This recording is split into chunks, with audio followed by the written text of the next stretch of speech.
I'll offer a long-term review of the Mevo live event camera today on My Favorite Things.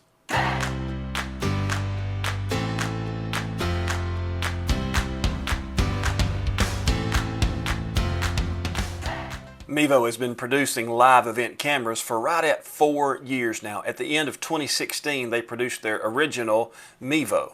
It was not the Plus, it was not the Start, it was the original Mevo live event camera. I made my first purchase of the Mevo in February of 2017, and I was so excited to find this one unit that would handle audio, it would handle video, it would handle, with a cellular connection or Wi-Fi, the ability to put me in front of an audience all in one single unit. They've come a long way since that original Mevo. The wireless signal on that camera was a little bit shorter range than what you have now on the cameras that they produce. The software was going through some growing pains. There were some issues there as well. But it was, as it was intended to be, an avenue to do live streaming for a pretty good, reasonable cost. Today's review will focus in on the Mevo Start because that's the current camera they're producing. We'll look at some of the things that the Mevo camera and software does really well, and some of the things that could be better. Start by considering the form factor and technical specifications of the Mevo Start. You can see the form factor is nice and compact. This allows a 6-hour battery life with the internal batteries that are included here in the Mevo Start. Across the back you see that there is a 3.5mm jack for audio in. You also see that there's a USB-C port. Now that USB-C port allows for audio in, it allows for power in, and it allows for connectivity in. You can purchase a separate USB-C to Ethernet adapter and run an Ethernet cable to hardwire the Mevo Start for connectivity. Across the top you see that there are 3 small holes. Those are the 3 microphones that the Mevo Start has. It says it has spatial processing with those 3 internal microphones, and they do a really good job of picking up sound in a small enclosed space. The lens here is an 84-degree field of view lens, and it encodes 1080p in either HEVC or H.264, all those from the Mevo Tech Spec page. The Mevo's shown me in the past 3.5 to 4 years of using it every week, usually multiple times a week. Well, what I've found is that it's easy. If you're an admin or an editor on your Facebook page or group, you can go live. You can do live streaming on Facebook. If it's your channel on YouTube, you can go live. It actually streams. The streaming platforms that the Mevo Start goes to are Facebook Live, YouTube Live, Twitch, Twitter, Periscope, LinkedIn, Livestream, Vimeo. You can go RTMP to embed in a website. You can use it with NDI. There's a multitude of ways to do live streaming with the Mevo Start, and it's not complicated. You sign in through the app and you have permission to have access to the streaming service you're using, and you can go live on that particular platform. It's not only easy, but I also find it to be very versatile. You can use it indoor. You can use it outdoor. You can use wired Ethernet. You can use it on Wi-Fi. You can use it with cellular data. So how to get onto your streaming platform is also easy and versatile. It's not only versatile in which streaming platform it goes or how to get there, but it's also versatile in the audio that you run into the Mevo. You can run through the 3.5mm jack in the back of the Mevo with a wired lapel mic, or you can do a shotgun mic. If you'd like to run out of a soundboard, you can run sound into it that's pre-mixed. If you want to use the USB-C port instead of the 3.5mm port that's in the back, you can use an audio adapter there, and you can run good quality sound into the Mevo through the USB-C port. You have the 3 microphone array that's built into the top of the Mevo Start that does do a good job of producing quality audio. Or you can use the Mevo Mic app, which has been developed by Mevo to run on another cellular device that's on the same network as the Start, and it gives you sound from that device's microphone. I've tried this extensively. I've done another video where I asked the question, is the Mevo enough? And using the example of using the Mevo Mic app instead of any other audio input.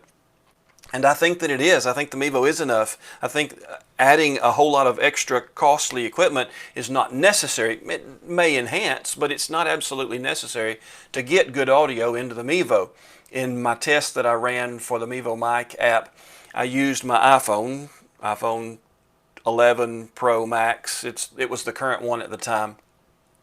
But I also used an old Nexus 7 tablet as a Mevo Mic running device to use its microphone. And now you could tell the difference between the two devices. Whenever I was talking close to the iPhone using its microphone to the Mevo app as compared to when I was talking close to the Nexus 7, there was a definite difference. So it does have something to do with the quality of the device you're using when you're using the Mevo Mic. But using the Mevo Mic app is another good way to run 3 more inputs into audio for the Mevo Start.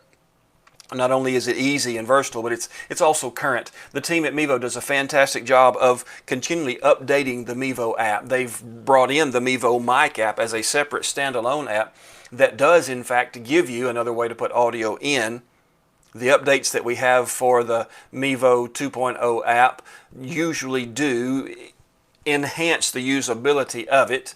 We've seen since the Mevo Start came out the addition of electronic image stabilization. When it first came out, it was said to have had it, but it wasn't written into the app, and it has been since written into the app. And electronic image stabilization is a feature now in the Mevo Start. The app has brought along because they keep things current. They've also produced a Windows webcam app that you can install on your computer. You can run it, and if it's on the same network as your computer, you can use the Mevo for your webcam if you're doing a Google Meets, or if you're doing Zoom, or if you're doing whatever video conferencing software you're needing to use a webcam for, you can use the Mevo for it just as well. They've released NDI drivers so that you can hook your Mevo to your computer through NDI and run it through OBS or run it through other software. I'm currently playing with running it through ProPresenter 7 as they've unlocked the ability to control a camera in ProPresenter for our Sunday services. I'm excited about that one. And then they have what's in beta, the Multicam app, where you'll be able to put more than one Mevo Plus or Start into the same feed through the Mevo 2.0. Well, it'll be through the Mevo app, whether it's Multicam or Mevo 2.0. They haven't released as to how that's all going to fit together. They're still in the process of testing the engine, but we do see that coming in the future. And then the other things that they may be working on, they haven't released yet. So they do a really good job of keeping things current, and that's a plus for the Mevo Start. It wouldn't be a fair review if I didn't bring to light some of the ways that the Mevo could be better. And speaking of light, that's one of the ways it could be better. It doesn't handle low light exceptionally well. It does a good job. The Start is better than the Plus was in its light sensors, but no matter which Mevo you're using, you need to cast a lot of light on your subject. So low light functionality is something that you may struggle with if you decide you're going to use this as a live event camera in some dimly lit places. You're going to want to try to bring as much light to the subject as you possibly can. I'm also of the opinion that Mevo needs to end its reliance on Vimeo. Now, the Vimeo producer package that I subscribe to allows me to do overlays. It allows me to do over the shoulder. It allows me to do presentations as an addition to my live stream. I like the ability to use that, especially like the ability to use that in my live streaming of sporting events, whether it's volleyball or softball or baseball or football. I'm actually getting to do football this year when COVID doesn't cancel the games.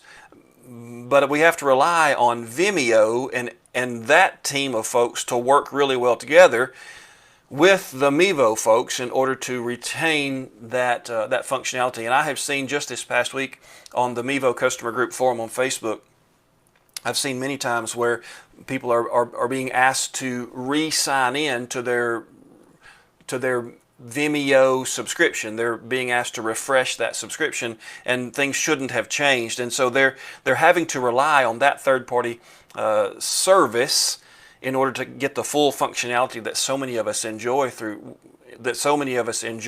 the Mevo. And ending that reliance to Vimeo, I think, would be a plus. It would be a step in the right direction.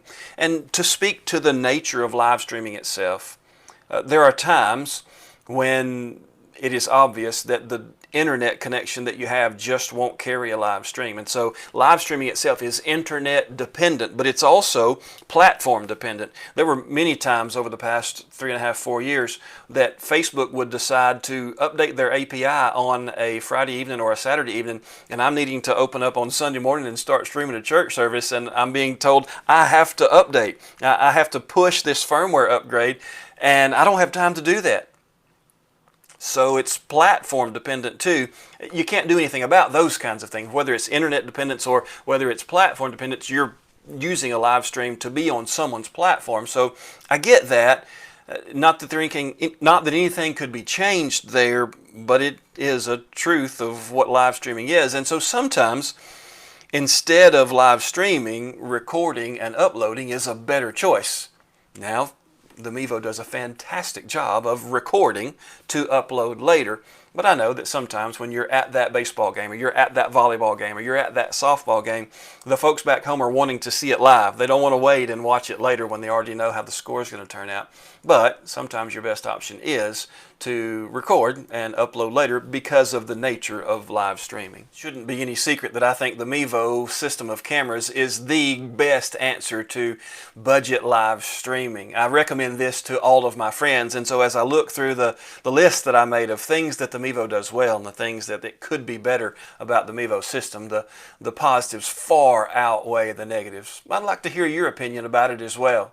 Maybe you could drop in the comments how you use the Mevo, what live events you're streaming with your Mevo camera.